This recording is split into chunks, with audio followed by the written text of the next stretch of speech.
আসসালামু আলাইকুম ওয়া রাহমাতুল্লাহি ওয়া বারাকাতুহু। আলহামদুলিল্লাহি রাব্বিল আলামিন ওয়াসসালাতু ওয়াসসালামু আলা রাসূলিহিল কারীম ওয়া খাতামান নাবিয়্যিন নবিয়িনা মুহাম্মদ ওয়া আলা আলিহি ওয়া সাহবিহি আজমাইন। সুপ্রিয় দর্শক, পৃথিবীর যে প্রান্ত থেকে আপনারা এই মুহূর্তে এটিএন বাংলা টিভি স্ক্রিনের সামনে আছেন, সকলকে স্বাগত জানাচ্ছি এটিএন বাংলার নিয়মিত আয়োজন ইসলামী সাওয়াল ও জবাব সরাসরি। আপনাদের জীবন ঘনিষ্ঠ যে কোনো ধরনের প্রশ্নের জবাব ইসলামিক শরীর আলোকে জানতে আপনি সরাসরি অনুষ্ঠানে আয়োজনে ফোন করে প্রশ্ন করে আপনার প্রশ্নের ইনশাআল্লাহ আজিজ কোরআনুল কারীম এবং সহিহ সুন্নাহর আলোকে জবাব জানতে পারবেন। আমি আছি প্রিয় দর্শক আপনাদের সাথে পুরো অনুষ্ঠান জুড়েই কারি কেম ফিরোজ। আমাদের সাথে আজ উপস্থিত আছেন শেখ প্রফেসর আনম রশিদ আহমদ মাদানী হাফিজাহুল্লাহ। আসসালামু আলাইকুম ওয়া রাহমাতুল্লাহি ওয়া বারাকাতুহু। ওয়ালাইকুম আসসালাম ওয়া রাহমাতুল্লাহি আহলান সাহলান শেখ, বারাকাল্লাহু ফিকুম, জাযাকাল্লাহু আহলান সাহলান, মাশাআল্লাহ। আমরা যাব প্রিয় দর্শক, আপনাদের প্রশ্ন এখন রিসিভ করছি ইনশাআল্লাহ। এর মধ্যে অনেকে নক করছেন। একটা বিষয় আপনাদেরকে স্মরণ করে দিচ্ছি, যারা আমাদের সাথে এই আয়োজন অনুষ্ঠানে আপনি ফোন করার সুযোগ পাচ্ছেন, আপনি কথা বলার সুযোগ পাচ্ছেন। যখন আপনি কথা বলবেন আপনার আপনি যে টিভি সেট দেখছেন টেলিভিশনের ভলিউমটা কমে আমাদের সাথে কথা বলুন। আলহামদুলিল্লাহ, ইনশাআল্লাহ আমরা আজকে শুরু করছি আজকের আয়োজন। জি, প্রথমে কে আছেন দর্শক বলুন কি প্রশ্ন। আসসালামু আলাইকুম।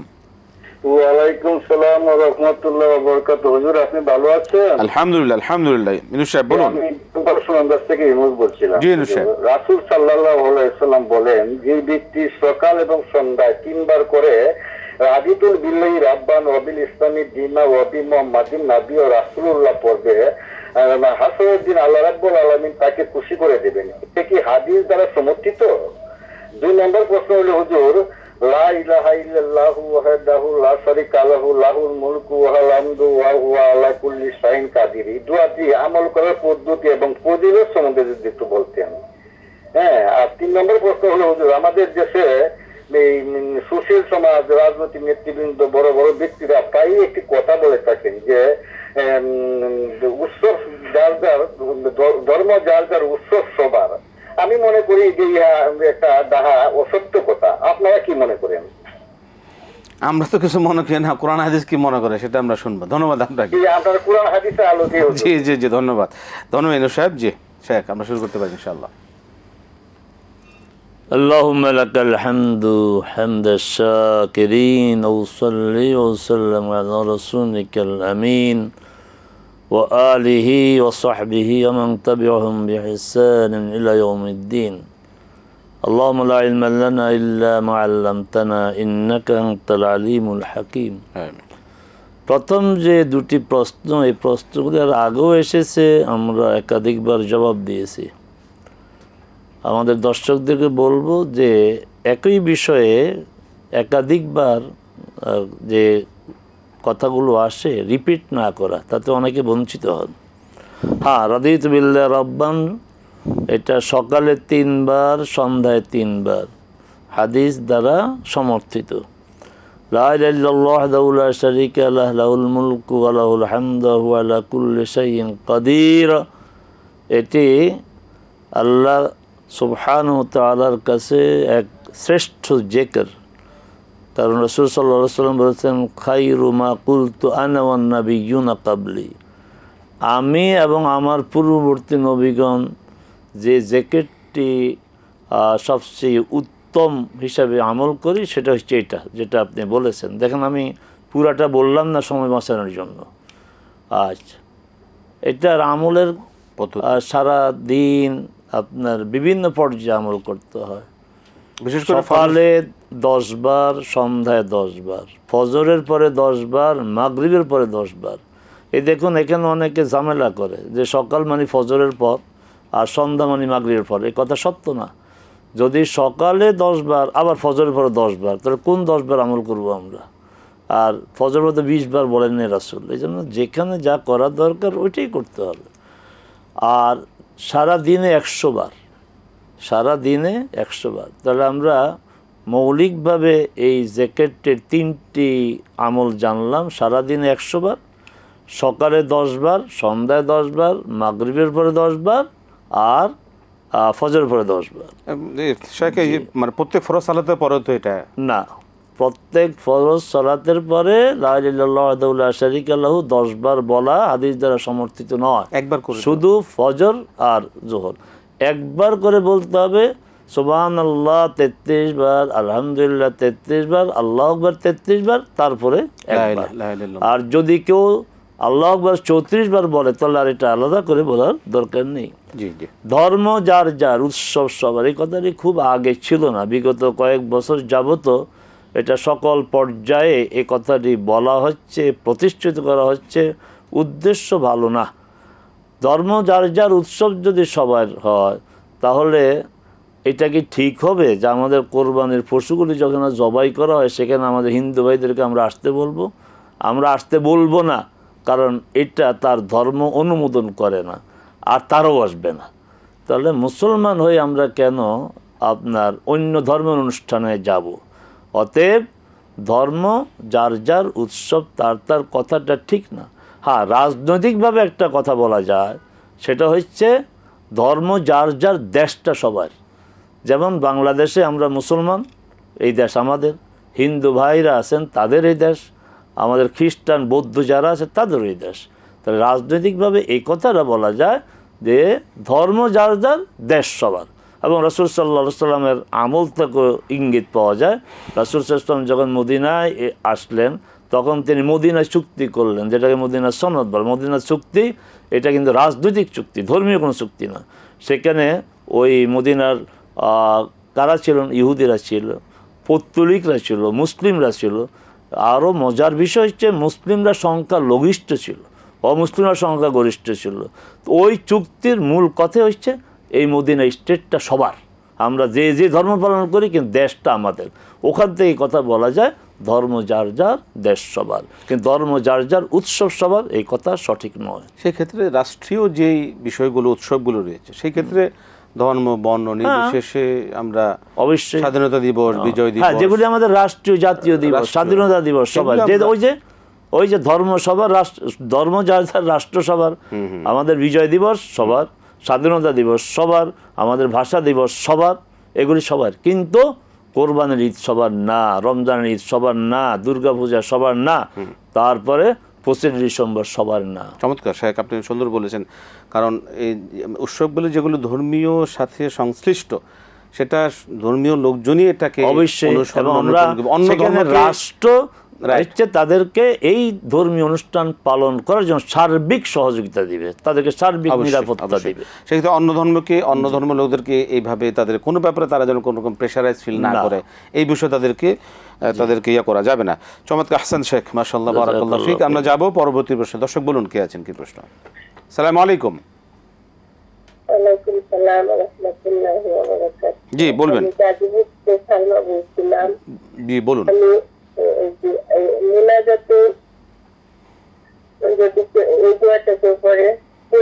আমি কি বলবো আপনারা শুনে বলবেন যে ঠিক আছে কিনা, আর এটা বাংলা অর্থ একটু মেহরবানি করে আমাকে বলবেন। রব্বানা আতিনা ফিদ দুনিয়া হাসানাতা ওয়া ফিল আখিরাতি হাসানাতা ওয়া কিনা আযাবান নার ওয়ালিওয়ালিদাইয়া ওয়ালিল মুমিনিনা ইয়াওমা ইয়াকুমুল হিসাব ওয়া সাল্লাল্লাহু তাআলা আলা খাইরি খালকিহি মুহাম্মাদিন ওয়া আলা আলিহি ওয়া আসহাবিহি আজমাইন বিরাহমাতিকা ইয়া আরহামার রাহিমিন। ঠিক আছে, আসসালামু আলাইকুম। ওয়ালাইকুম আসসালাম। জি মোহতারাম, প্রথম কথা হচ্ছে আমরা শুরুতেই বলেছি আমাদের এই সময়টা খুবই গুরুত্বপূর্ণ। এখানে দোয়া শিখানোর কিন্তু সুযোগ নাই। আপনি শুধু বলবেন আমার এই কি দোয়া করব। রব্বানা আতিনা ফিদ দুনিয়া হাসানাতাও ওয়া ফিল আখিরাতি হাসানাতাও ওয়া কিনা আযাবান, ঠিক আছে, কিন্তু ওয়ালিদাইয়া এটা ঠিক নেই, এটা আরেক দোয়ার অংশ। রব্বিগফিরলি ওয়ালিওয়ালিদাইয়া, এটা আরেকটা দোয়ার অংশ। জি আহসান। জি, আমরা যে জবাব পেয়েছি, যাচ্ছি পরবর্তী প্রশ্নে। জি দর্শক বলুন। আসসালামু আলাইকুম। আসসালামু আলাইকুম। ওয়ালাইকুম আসসালাম ওয়া রাহমাতুল্লাহ। আমি আব্দুল জলিল নওয়ারা আশুলিয়া থেকে। জি বলুন জলিল সাহেব। আমার একটা প্রশ্ন আছে স্যারের কাছে। আমরা জানি মানুষ যখন মারা যায়, যখন তাকে জানাজা দেই, ওইটা হলো আনুষ্ঠানিকভাবে দোয়া করা, আনুষ্ঠানিকভাবে বিদায় দেওয়া, আনুষ্ঠানিকভাবে সম্মান জানানো, একটাই। এখন দেখি আমাদের গোরস্থানে দেখি আমরাও অংশগ্রহণ করি, যখন দাফন ওই জায়গা মাটি দেওয়া শেষ, তারপরে সম্মিলিতভাবে আবার আমরা একটা মনোজাত করি। মনোজাত করা ঠিক আছে কিনা? আচ্ছা ঠিক আছে, ধন্যবাদ আব্দুল সাহেব। শেখ আনুষ্ঠানিকভাবে এই যে মৃত্যুর পর অনেক অনুষ্ঠান আনুষ্ঠানিকভাবেই পালন করা হয়। হ্যাঁ, মৃত্যুর পরে শরিয়া সম্মত যে আনুষ্ঠানিকতা সেটা হচ্ছে জানাজা, আর কিছু না। তাকে মারা গেলে তাকে গোসল দেওয়া হবে, কাফনের কাপড় পরানো হবে, এটা কিন্তু আনুষ্ঠানিকতা না, এটা কয়েকজন লোকে করবে। কিন্তু সবাই মিলে যেটা করবে সেটা জানাজা দোয়া, শুরু থেকে শেষ পর্যন্ত দোয়া। এই আনুষ্ঠানিক দোয়া যেটা শরিয়া সম্মত, আরেকটা দোয়া চালু করা মানে শরীয়তে বাড়তি কিছু চালু করা, এর নাম হচ্ছে বেদাত। এই বেদাত গর্হিত কাজ। এবং শয়তানের কাছে সুফিয়ান আস-সাউরি প্রসিদ্ধ তাবেঈ রাহিমাহুল্লাহ বলেছেন কিভাবে তারা দিন বুঝেছে। আবার দেখেন কি বলছে, যে আল বিদআতু আহাব্বু ইলা ইবলিসা মিনাল মাসিয়া লিআন্নাল মাসিয়াতা ইউতাবু আনহা ওয়াল বিদআ লা ইউতাবু আনহা। যে শয়তান ইবলিসের কাছে আল্লাহর অবাধ্যতার চেয়ে বেদাত বেশি প্রিয়। আবার বলছি, ইবলিসের কাছে আল্লাহর নাফরমানি চেয়ে বেদাত অধিক প্রিয়। কেন? নাফরমানি যে করে সে বুঝে আমি অন্যায় করতেছি, নামাজ পড়ে না কিন্তু বুঝে আমি অন্যায় করতেছি, পর্দা করে না বুঝে যে পর্দা করা ফরজ আমি করছি না, মিথ্যা কথা বলে বুঝে যে আমি মিথ্যাটা বলছি কেন, জুলুম করে বুঝে। যে কোনো সময় আল্লাহর ভয় আসবে তওবা করবে। কিন্তু বেদাত যে করে সে তওবা করবে না। কেন করবে? সে তো এটাকে ভালো কাজ মনে করে করছে। অতএব জানাজার পরে যে দোয়া সম্মিলিত সুস্পষ্ট বিদাত। বেদাত মানে গোমরাহি, আর গোমরাহির শেষ প্রান্তে হচ্ছে আগুন ভরা জাহান্নাম। অতএব আমাদের সতর্ক হওয়া উচিত। হ্যাঁ, দাফন করার পরে এই যে হাদিস দ্বারা সম্মত যে সালুল্লাহ আলী আখিকুম আল সাবাতা সালু ফাইন্নাহু ইউসআলু আল আন, যে তোমার ভাইয়ের জন্য তোমরা তোমাদের ভাইয়ের জন্য দৃঢ়তার দোয়া করো, দৃঢ়তা যেন সেই প্রশ্নের জবাব দিতে পারে। এটা ব্যক্তি পর্যায়ে সমষ্টিগতভাবে নয়, একান্ত আপনজন যারা আছে, হ্যাঁ আপনজন আছে তারা বিশেষভাবে সেটা কি সেই দোয়াটা কি কবরের মানে পাশেই কবরের পাশে দাঁড়িয়ে কবরের পাশে দাঁড়িয়ে দীর্ঘক্ষণ দোয়া করবে, অবস্থান করে দোয়া ভাষা এটাই যে আল্লাহ তুমি তাকে এই প্রশ্নের সঠিক জবাব সহজ করে দাও। আহসান শেখ, মাশাআল্লাহ, অত্যন্ত গুরুত্বপূর্ণ বিষয় আমরা জানলাম। আমরা যাচ্ছি পরবর্তী প্রশ্নে। জি দর্শক কে আছেন বলুন। আসসালামু আলাইকুম। আসসালামু আলাইকুম। আসসালামু আলাইকুম। ওয়ালাইকুম সালাম ওয়া রাহমাতুল্লাহ। বলুন কি প্রশ্ন? জি, আমার প্রশ্ন হচ্ছে, আমি গাইবান্ধা থেকে বলছিলাম আয়েশা সিদ্দিকা। যে আমার প্রশ্ন হচ্ছে যে আমরা যখন সালাতে যাই, অনেকেই দেখা যায় যে গায়ের যে মেক্সি জামা এটা উল্টা পাশে পড়ে, মানে সেলাইটা উপরে রাখি উল্টা পাশে পড়ে নামাজ কালাম পড়ে। অনেকে বলতেছে যে এটা উল্টা পাশে পড়লে নামাজ হয় না, এটা কতটুকু সত্য? আর হচ্ছে যে আরেকটা প্রশ্ন হচ্ছে যে আমাদের ঈদগাহ মাঝে আমাদের হুজুর মানে বলছিল যে মহিলাদের মসজিদে যাওয়ার কোনো হাদিস নেই, এটা কোনো হাদিস নেই, এটা কোনো মানে সহিহ হাদিস থেকে মানে এটা প্রমাণিত নয়। মহিলারা কেন জুম্মার দিন করে মসজিদে যাবে জুম্মার দিন, এটা বলতেছে কোন হাদিস থেকে কোথা থেকে বলতেছে মহিলারা পুরুষের পিছনে নামাজ পড়তে পারবে না, এটা কতটুকু সত্য আর কি, দুটো প্রশ্ন। ম্যাক্সি উল্টা করে মানে সালাতে ম্যাক্সি উল্টা করে পড়তে হয়? হ্যাঁ, উল্টা করে পড়ে, অনেক সময় কাপড়টুকু উল্টা করে পড়ে নামাজ কালাম পড়ে, অনেকে বলে যে উল্টা করে পড়লে হয় না, এটা কতটুকু সত্য আর কি? আচ্ছা ঠিক আছে, ঠিক আছে, জি আমরা নিয়েছি। জি মোহতারাম, সালাতে আপনার উল্টা করে ম্যাক্সি কি ইচ্ছা করে না অনিচ্ছাকৃত? মানে কোনো কারণে যদি হয়ে যায় আর কি। অনেকে তাড়াহুড়া করে যে পাঞ্জাবিটা পরে উল্টা হয়ে যায়, হয়ে যেতে পারে, তখন নামাজ বাদ দিয়ে পাঞ্জাবি ঠিক করার কোনো প্রয়োজন নাই, সেক্ষেত্রে নামাজ হবে না। ম্যাক্সির বলছি, ম্যাক্সির ক্ষেত্র তাই যে তাড়াহুড়া করে পড়ছে উল্টা হয়ে গেছে, আর এখন নামাজ ছেড়ে দিয়ে এটাকে সোজা করার দরকার নেই। কিন্তু ইচ্ছা করে কেন করবেন? ইচ্ছা করে যদি উল্টা করে এই কারণে পড়ে যে না উল্টা করেই পড়তে পারলে নামাজ হবে না, কারণ এই কাজটা তিনি শরীয়তে চালু করেছেন, যেই ব্যাপারে রাসূল সাল্লাল্লাহু আলাইহি ওয়াসাল্লাম কোনো বক্তব্য নেই, সাহাবায়ে কেরাম বক্তব্য নেই, উনি মনে করেন যে উল্টা করেই পড়তে হবে, এই জন্য তার সালাত হবে না। না সেক্ষেত্রে কেউ ভুল করে ম্যাক্সি বলা পড়লো, হয়েছে তো, ভুল করে পড়লো, আমি সেক্ষেত্রে কি স্পষ্ট বলেছি জি, মানে নামাজ হবে না? না, আবারও বলতেছি, আমার মনে হয় অস্পষ্টতা নেই। যদি কেউ ভুল, আমি এই কথা তো বলেছি, ভুল করে পাঞ্জাবি উল্টা করে পড়লো, হবে, নামাজ হবে, নামাজ বাদ দিয়ে নামাজ না হওয়ার কোনো কারণ নেই। পাঞ্জাবি আবার ঠিক করার দরকার নেই। মিক্সির ক্ষেত্র তাই যে ভুল করে পড়েছেন, আবার এই নামাজের মধ্যে মনে হয়েছে নামাজ ছাড়ার দরকার নেই, নামাজ হয়ে যাবে, ইচ্ছা করে করবেন, ইচ্ছে করে করা যাবে না, তাহলে নামাজের ক্ষতি হবে। আমরা যাচ্ছি পরবর্তী প্রশ্নে। একটা প্রশ্ন ছিল মহিলা যিনি বলেছেন তিনি কি আসলে আলেম? কোনো আলেম এভাবে কথা বলতে পারে না যে মহিলারা মসজিদে যাবে এমন হাদিস নেই, মসজিদে ঈদগাহে যাবে এমন হাদিস নেই। সহি হাদিস আছে, নির্ভরযোগ্য হাদিস আছে, যে হাদিসের ভিত্তিতে গোটা দুনিয়ায় মসজিদে মহিলাগণ আসেন। বাংলাদেশে একসময় এই ব্যাপারে খুবই কঠোরতা ছিল, এই কঠোরতা আস্তে আস্তে কমতেছে। জাতীয় মসজিদ বাইতুল মুকাররমে মহিলাদের আলাদা ব্যবস্থা আছে, অনেক মসজিদ আলহামদুলিল্লাহ, তারপরে জাতীয় ঈদগাতে আলাদা ব্যবস্থা আছে, এবং অনেক মসজিদে আছে। অতএব বিনয়ের সাথে বলবো যে যিনি এই কথা বলেছেন তিনি আলেম নন। জি, এই তো মানে এই তথ্য সঠিক না এটা। আহসান, মাশাআল্লাহ। আমরা যাব প্রশ্নে। দর্শক বলুন। আসসালামু আলাইকুম। আসসালামু আলাইকুম ওয়া রাহমাতুল্লাহি ওয়া বারাকাতুহু। ওয়ালাইকুম সালাম ওয়া রাহমাতুল্লাহ। আমি চট্টগ্রামের কর্ণফুলী থেকে মোহাম্মদ ইয়াহিয়া খান বলছিলাম। বলুন। আমার প্রশ্ন হচ্ছে জায়গা সম্পত্তি সংক্রান্ত আর কি। জি বলে ফেলুন। তো আমাদের বসত বিঘা বিএস বলে মনে করেন, দিবাই মনে করেন, দেখা গেছে আমার আব্বার আমার জ্যাঠা। তো আমার জ্যাঠা ভাইরা মার্চের 1 তারিখ, 24 সালে মার্চের 1 তারিখ 200 সন্ত্রাসী বাহিনী নিয়ে আমাদের জমিগুলো কেড়ে নিয়ে নিয়েছে আর কি, আমাদের জোরপূর্বক মানে কেড়ে নিয়ে নিয়েছে আর কি। তো আমরা তো অসহায়, দুর্বল, এরা কোটি কোটি টাকার মালিক, এরা উচ্চশিক্ষিত, উচ্চবিত্ত, এরা ডাক্তার, ইঞ্জিনিয়ার, ব্যাংকার, এদের টাকার কোনো অভাব নাই। হ্যাঁ, এখন প্রশ্নটা কি? অসহায় মনে করেন, আমরা কিছুই করতে পারি না এখনো পর্যন্ত। আইনের আশ্রয় নিলেও মনে করেন আমরা কিছুই করতে পারি নাই। এরা ছিলেন তারপর মানে এলাকার যত সন্ত্রাস আছে। আমরা এখানে আমরা কি আপনার শরীয়ত সংশ্লিষ্ট কোনো প্রশ্ন রয়েছে? মূল প্রশ্ন করুন ভাই। কোরআনের ফায়সালা অনুযায়ী এখানে এদের মনে হয় যে আমাদেরকে জুলুম করতেছে। হ্যাঁ, আমরা অসহায় পরিবার, আমরা কোনো কারো কাছ থেকে কোনো মানে মহল থেকে আমরা কোনো সাহায্য পাই নাই। সেটা মানে এরা যে আমাদেরকে জুলুম করতেছে, আমরা যে মনে করেন বসত বিরা কেড়ে নিল আমাদের থেকে, এদের মনে করেন কোরআন অনুযায়ী এদের ফায়সালা কি কতটুকু? ধন্যবাদ। কি বলতেছে আল্লাহ রাব্বুল আলামিন? ঠিক আছে, ধন্যবাদ। আমরা শুনছি মোহতারাম। জি ভাই, আপনি মনে হয় আমাদের সাথে আগে থেকেই ছিলেন। আমরা তো এখানে সময় বাঁচাবো। জি, এটা স্পষ্ট জুলুম।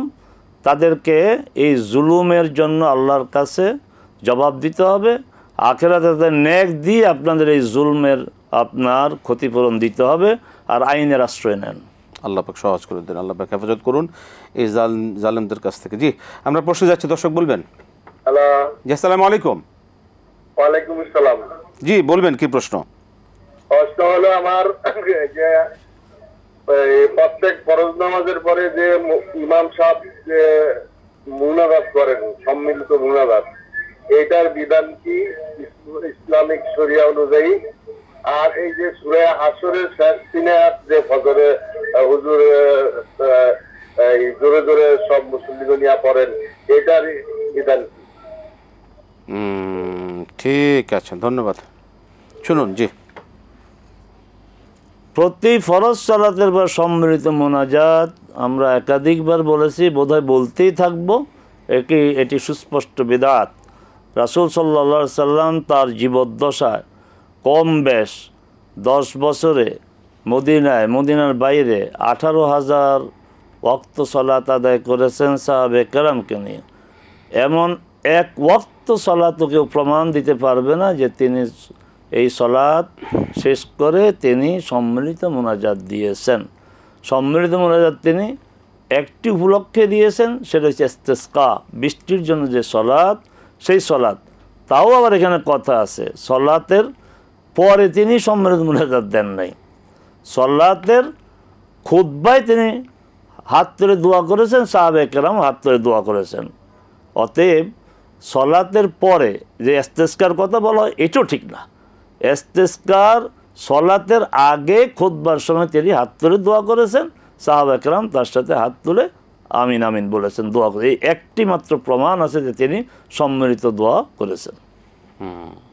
সূরা হাশরের শেষ 3 আয়াত। সূরা হাশরের শেষ 3 আয়াত খুবই দুর্বল হাদিস, শুধু দুর্বল না, এটাকে আরবি পরিভাষা হচ্ছে দাইফ জিদ্দান, মানে খুবই দুর্বল। আচ্ছা, আর যদি এটা পড়াই যায় তাহলে এই যে সবাই মিলে পড়া, এটার তো কোনো সমর্থন নাই। এইভাবে যদি দুর্বল হাদিসের ভিত্তিতে কেউ আমল করতে চায় করুক একা একা, সম্মিলিতভাবে এইভাবে পড়া এটা সুস্পষ্ট বিধাত। সেখানে যদি অন্য কোনো উদ্দেশ্য থাকে যে একটা উসিলা কোরআনের আয়াতগুলো সহিহ পড়বেন, সবাই পড়বেন, কিন্তু আর কোনো আয়াত নাই নামাজে পড়া হয় ওগুলি সহি শুদ্ধভাবে শিখান। জি জি অবশ্যই। আমরা প্রশ্ন নেব, দর্শক কে আছেন? জি, পরবর্তীতে বলবেন। আসসালামু আলাইকুম। ওয়ালাইকুম আসসালাম ওয়া রাহমাতুল্লাহি ওয়া বারাকাতুহু। জি বলুন, কি প্রশ্ন? হুজুর, আমি বলতে চাইতেছি যে এই তাসবিহটা যে 100 বার বলা হয়েছে দিনের মধ্যে, লা ইলাহা ইল্লাল্লাহ ওয়াহদাহু লা শারীকা লাহু লাহুল মুলক ওয়া আলা কুল্লি শাইইন, এটা আমি 100 বার দিনের মধ্যে ভাঙে ভাঙে পড়ি, একবারে না পড়ি, হয়তো 2 বা 3 বার পড়ি, এটা কি সমস্যা আছে নাকি? আর হুজুর, 8টার আগে কি নামাজ পড়তে পারি? 8টা, সকাল 8টার আগে, হয়তো 7:30 বা 8:45, এই সময়টা আমি কি নিয়তটা করে তখন নামাজ পড়তে পারি? আর আমি 8টার পর আর কি নামাজটা 8টার পরে পড়তেছি, এটা হবে কিনা? ঠিক আছে, 8টার আগে কি নিয়ত করে পড়তে পারি? হয়তো একটু সময় পেলাম, আমি মনে করলাম যে 2-4 রাকাত নফল নামাজ পড়ি, এখন কি নিয়তটা করতে পারি? আচ্ছা ঠিক আছে, জি ধন্যবাদ। জি শুনুন। ওয়ালাইকুম সালাম। 100 বার যে তাসবিহ মানে লা ইলাহা ইল্লাল্লাহ ওয়াহদাহু লা শারীকা লাহু শেষ পর্যন্ত 100 বার পড়া, আপনি 100 বার একসাথেও পারেন, ভেঙে ভেঙেও পারেন, কোনো সমস্যা নাই। আর 8টা 9টা এগুলি শরীয়তের কোনো কথা না। আর 8টার আগে কী নামাজ পড়বেন? 8টার পরে এই কথাটা 3 বার বলেছেন, একবার বললে তো আমরা বুঝিব। আচ্ছা, 8টার আগে পড়ে না, আপনি এশরাক পড়বেন, এশরাকের পরে সূর্য যখন একটু উপরে উঠবে, তাপ ছড়াবে, তখন আপনি সলাতুদ দুহা পড়বেন। এর মাঝে কোন আর কোন নামাজ সেভাবে এতে নফল সালাত আদায় করতে পারে, যে কোনো সময় পড়তে পারে, অসুবিধা নেই। জি যে আমরা প্রশ্ন নেব, দর্শক বলুন কে আছেন, কি প্রশ্ন আপনার? আসসালামু আলাইকুম। ওয়ালাইকুম আসসালাম। জি বলুন।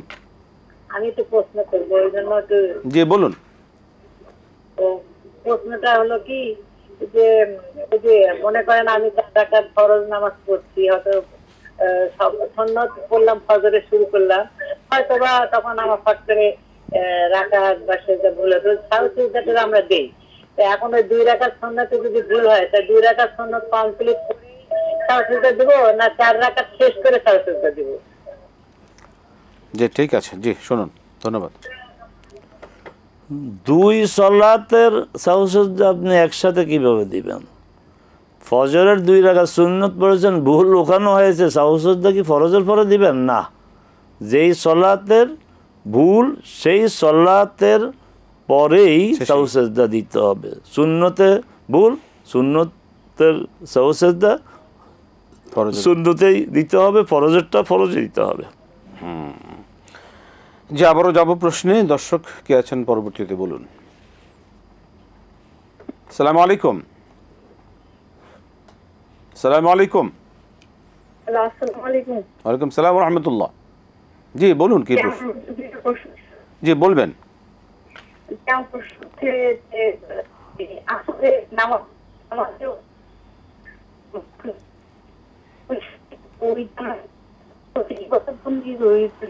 দুঃখিত, আপনার কথাটা আমরা ক্লিয়ার শুনছি না, আপনি আরেকবার চেষ্টা করেন তো একটু। বলেন বলেন বলুন।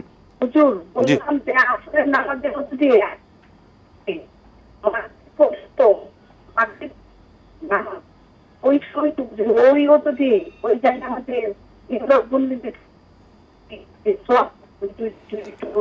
আমরা দুঃখিত, আপনার কথাগুলো কেটে কেটে আসছে, আমরা ক্লিয়ার বুঝতে পারছি না, আপনি আবার ট্রাই করেন। জি ধন্যবাদ আপনাকে।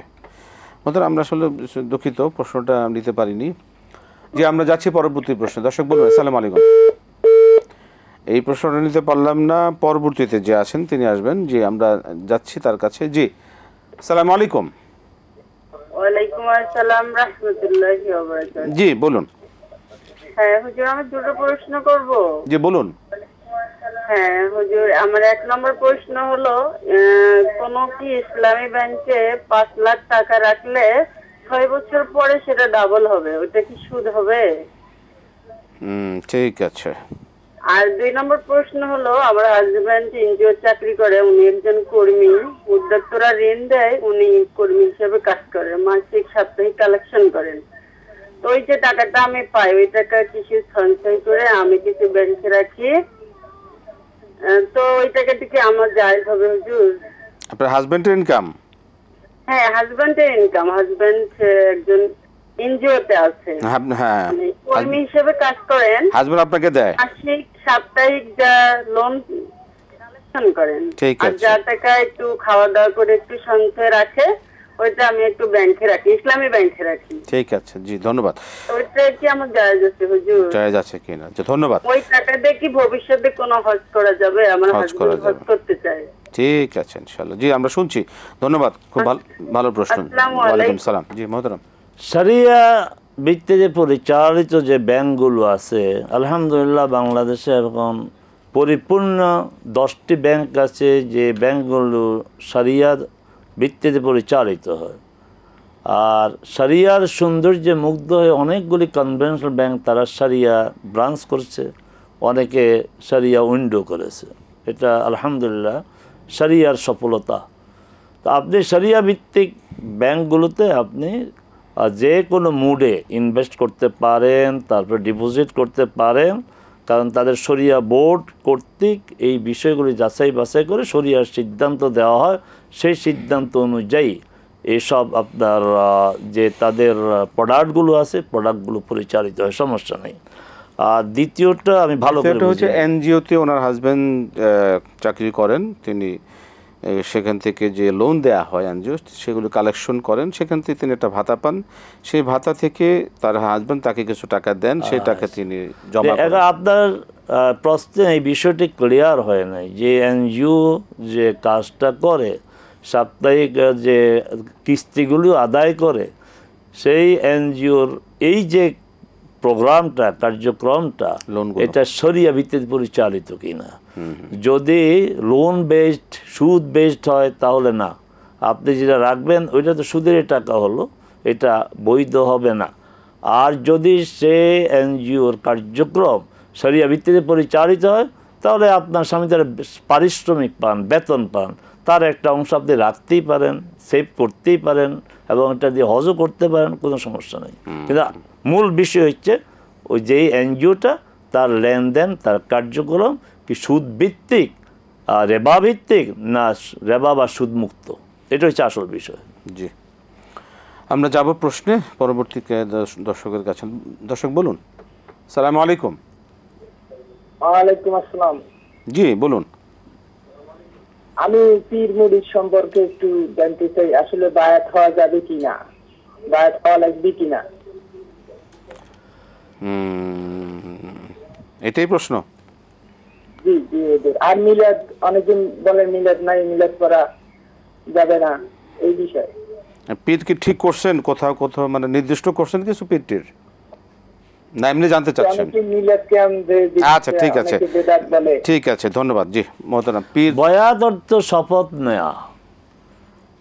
রাসূল সাল্লাল্লাহু আলাইহি সাল্লাম যখন ইসলাম গ্রহণ করতে আসতেন বিভিন্ন দল উপদল, তিনি তাদের থেকে বয়াত নিয়েছেন। তারপরে মহিলা যারা নতুন ইসলাম গ্রহণ, তাদের থেকে বয়াত নিয়েছেন। অতএব একটা হচ্ছে রাষ্ট্রীয় নেতৃত্বের আনুগত্যের শপথ নেওয়া, বয়াত নেওয়া। যেন আবু বকর রাদিয়াল্লাহু আনহু খলিফা হলেন, বয়াত নিয়েছেন। আমিরুল মুমিনিন ওমর রাদিয়াল্লাহু খলিফা হয়েছেন, বয়াত নিয়ে, এই একটি বয়াত। আর আরেকটি হচ্ছে যে আপনার একটি প্রতিষ্ঠান তার লোকদেরকে থেকে বয়াত নেওয়া, ভালো কাজ করবে, মন্দ, এই যে শপথ অনুষ্ঠান দেখেন, আমাদের সংসদ সদস্য তারাও শপথ নেয়, আমাদের প্রধানমন্ত্রী, প্রেসিডেন্ট যারা হয়, এটা রাষ্ট্রীয় একটা শপথ নেয়, এটার শৃঙ্খলা, এটা খারাপ কিছু না। কিন্তু পীরের কাছে বয়াত হবেন কেন, এটা হচ্ছে প্রশ্ন। এই যে ফির মুরিদি এই সিস্টেমটা তো ইসলামে নাই। ইসলাম খুবই স্বচ্ছ। আল্লাহ রসুল সাল্লাল্লাহু আলাইহি ওয়াসাল্লাম ইসলামকে পরিপূর্ণ করে গিয়েছেন, সাহাবায়ে কেরাম সেই পরিপূর্ণ ইসলামকে ধারণ করেছেন, প্রসার করেছেন। বাস আপনি কোরআন সুন্নাহর অনুযায়ী চলবেন। এই জন্য আলাদা একটা ইনস্টিটিউশন আধ্যাত্মিকতার উৎকর্ষতার জন্য তাসাউফ নামে, এটা ইসলাম দ্বারা সমর্থিত নয়। অনেকে বলেন যে মানে একজন মুরব্বী ধরা দরকার, একজন ধর্ম প্রদর্শক দরকার, যার মাধ্যমে একজন আলেমকে ধরেন, আপনি কোনো একজন আলেমকে ধরেন, দিন শিখেন, কিন্তু এই ধরনের ইনস্টিটিউশনাল যে অমুক পীর তমুক পীর, না, এগুলি করবেন না। যারা কোরআন হাদিসের বাইরেও নিজস্ব মতামত দিয়ে তারা, এবং বাংলাদেশের অধিকাংশ পীর আলেম না, এবং এমন কিছু তাদের বিধিবিধান আছে যেটা শরীয়তের সাথে সাংঘর্ষিক। যেমন পীর হু জিকির করে, হু জিকির শরীয়ত আপনার অনুমোদিত নয়, আল্লাহ জিকির অনুমোদিত নয়, ইল্লাল্লাহ জিকির অনুমোদিত নয়। এবং এই আপনার সংখ্যা নির্ধারণ করা যে ইল্লাল্লাহ জিকির 100 বার করা, এগুলি শরীয়ত দ্বারা অনুমোদিত নয়। তাহলে এইসব পীরেরা যাদের মধ্যে কোরআন সুন্নাহ আপনার সঠিক এলেম নাই, এরা এমন অনেক প্রোগ্রাম দেয় যেগুলি কোরআন সুন্নাহর সাথে সরাসরি সাংঘর্ষিক। কোরআন হাদিসের বাইরে তারা, কোরআন হাদিসের বাইরে, যেমন কোনো পীর দেখা যায় যে পাগড়িটা এমনি ছুড়ে দেয়, ওই পাগড়ি ধরে কয়েকজন, এবং শেষ পর্যন্ত লোকজন ফিট ধরে। এটা কি পদ্ধতি?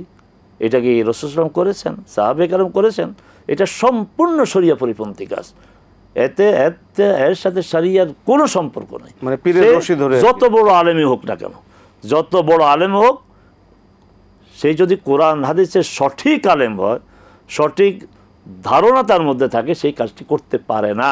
কারণ এই কাজটি রাসূল করেন নাই, সাহাবায়ে কেরাম করেন নাই। যে সুতি একটা কাপড়, এটা জড় পদার্থ, এটা এমনি ফিকে দেয়, তারপরে কয়েকজন ধরে, পরে যারা আছে তারা সবাই পিঠ ধরে। এটা কি একটা শয়তানি একটা অনুষ্ঠান। অনেকে বলে থাকে যে হাক্কানি পীর হক্কানি না হক্কানি এটা কোনো বিষয় না। এই পীর সিস্টেমটা ইসলাম সমর্থিত না। জি। মিলাদ কিয়াম না, মিলাদ কিয়াম কি? মিলাদ হচ্ছে জন্ম, আর মাওলিদ হচ্ছে জন্মস্থান। এই আরবিও অনেকে বুঝে না। মিলাদ হচ্ছে জন্ম, মাওলিদ হচ্ছে জন্মস্থান। এটাকে মাওলিদও বলে, মিলাদও বলে। আর রাসূল সাল্লাল্লাহু আলাইহি ওয়াসাল্লাম জন্মগ্রহণ করেছেন, রাসূল সাল্লাল্লাহু আলাইহি ওয়াসাল্লাম নিজেই তার জন্মদিন পালন করেছেন। কিভাবে পালন করেছেন? সিয়ামের মাধ্যমে। কাতাদা রাদিয়াল্লাহু তাআলা আনহু থেকে হাদিস, সহিহ মুসলিম, যে তাকে সোমবারে সিয়াম সম্পর্কে বলা হয়েছে। কেন রাখেন? যাকা ইয়াউমুন উলিদতু ফীহি আও বুইসতু আও উনজিলা আলাইয়া, যে এই দিন আমি রোজা রাখি দুটি কারণে। একটি হচ্ছে এই দিনে আমি জন্মগ্রহণ করেছি, আরেকটি কারণ হচ্ছে এই দিনে আমার উপর ওহী নাজিল হয়েছে। এখন যারা রাসূল সাল্লাল্লাহু আলাইহি ওয়াসাল্লামকে ভালোবাসেন, রাসূল সাল্লাল্লাহু আলাইহি ওয়াসাল্লাম জন্মদিন পালন করতে চান, তাহলে প্রতি সোমবারে, বছরে একদিন না, ওই দোকান উদ্বোধনের সময় না, কেউ মারা গেলে না, মারা যাওয়ার পরে না, প্রতি সোমবারে সিয়াম পালনের মাধ্যমে রাসূলের মিলাদ উদযাপন করেন। এটাই সহিহ সুন্নাহ দ্বারা সমর্থিত। সেক্ষেত্রে একটা এই বিষয়ে একটা প্রশ্ন প্রসঙ্গে, আপনি পাগড়ির কথা বলছিলেন। আমরা মসজিদগুলোতে অনেক সময় দেখে থাকি যে ইমাম সাহেব সহ আরও কিছু মুসল্লি আছেন, শুধুমাত্র জামাতের সময় তারা পাগড়িটা বাঁধেন, এরপরে জামাত শেষ পাগড়িটা খুলে ফেলেন। এটা সুন্নাহ দ্বারা কতটুকু? একটা হাদিসে আছে যে পাগড়ি পরে যে সলাৎ, এটি পাগড়ি বিহীন সলাতের চেয়ে 70 গুণ সওয়াব বেশি। এই হাদিসটি থেকে হাদিস বিশারদগণ, মুহাদ্দিসগণ অনেকে বলেছেন এটা জাল হাদিস। জাল হাদিস মানে বানানো, ভিত্তি নেই। আর অনেকে বলছেন অতিরিক্ত দুর্বল, কেন এই কাজটি করব? আপনি এরপরে যদি এটা সওয়াবের কাজে হয় 70 গুণ বেশি, তাহলে আপনি ফরজ পড়ে পাগড়িটা খুলে ফেলেন কেন? আমি নিজেও দেখেছি যে ফরজের আগে বাঁধে, যেই সালাম ফিরে খুলে ফেলে। কেন? সুন্নাতে সওয়াবের দরকার নেই। আসলে এগুলি শরিয়ার সাথে সাংঘর্ষিক যে বিষয়গুলো, এগুলির অবস্থা এমনই হয় যে আগাগোড়া কোনো মিল থাকে না, অসামঞ্জস্য। আপনার ফরজের সওয়াবটা দরকার হলো, সুন্নতে সওয়াবের দরকার হয়নি। এটা কি সাংঘর্ষিক বিষয় না? সেক্ষেত্রে পাগড়ির বিষয় আসলে মানে কতটুকু সুন্নত? পাগড়ি রাসূল সাল্লাল্লাহু আলাইহি ওয়াসাল্লাম পরেছেন, সাহাবায়ে কেরাম পরেছেন। আবার বিপরীত দিকে ইসলাম যারা গ্রহণ করে নাই তারাও পরেছেন। তাহলে বোঝা গেল এটা ওই অঞ্চলের পোশাক, এটার সাথে শরিয়ার কোনো সম্পর্ক নাই। আবু জেহেল, আবু লাহাব, উতবা, সাইবা যারা ইসলামের দুশ্মন ছিল তারাও পাগড়ি পরেছে এবং তারাও ঢিলা ঢালা লম্বা জুব্বা পরেছে।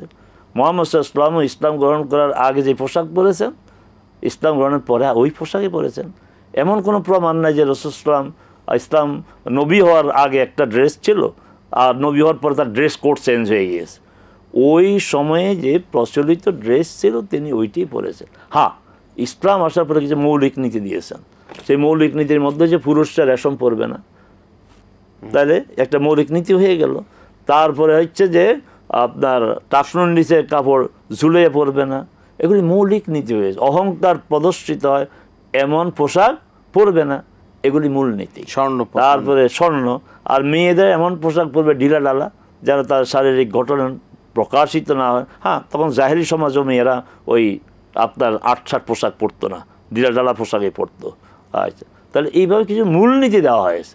পুরুষরা নারীদের পোশাক পরবে না, নারীরা পুরুষদের পোশাক পরবে না, এই মূলনীতিগুলি দেওয়া হয়েছে। কিন্তু পোশাকের ড্রেস কোড বলতে যে পোশাকটি ওই সময় প্রচলিত, এর বাইরে রাসূল নতুন কোনো পোশাকের ডিজাইন দেননি। চমৎকার।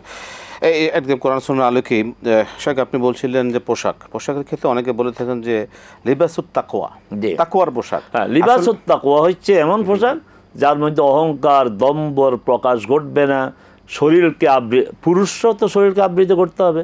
আপনি আটসাট পোশাক পরবেন যে আপনার এই যে শরীরের বিভিন্ন ভাঁজ দেখা যাবে না, এই ধরনের পোশাক পুরুষরাও পরতে পারবে না। শরীরকে ঢেকে রাখে শালীনভাবে, শোভনীয়ভাবে, এটাই হচ্ছে লিবাসুত তাকওয়া। আর এই যে বলা হয়েছে দম্বের পোশাক, এর মুহাদ্দিসরা বলেছে যে অনেকেই আপনার নিজের তাকওয়া প্রকাশ করার জন্য জীর্ণ শীর্ণ পোশাক পরে, এটাও দম্বের পোশাক, এটাকেও দম্বের পোশাক বলা হয়েছে। সেক্ষেত্রে ইসলামী পোশাক বলে কোনো সুনির্দিষ্ট কোনো পোশাক কি রয়েছে কিনা? ইসলামী পোশাক বলতে না, সুনির্দিষ্ট কোনো পোশাক নাই, তাহলে সমস্যা হতো।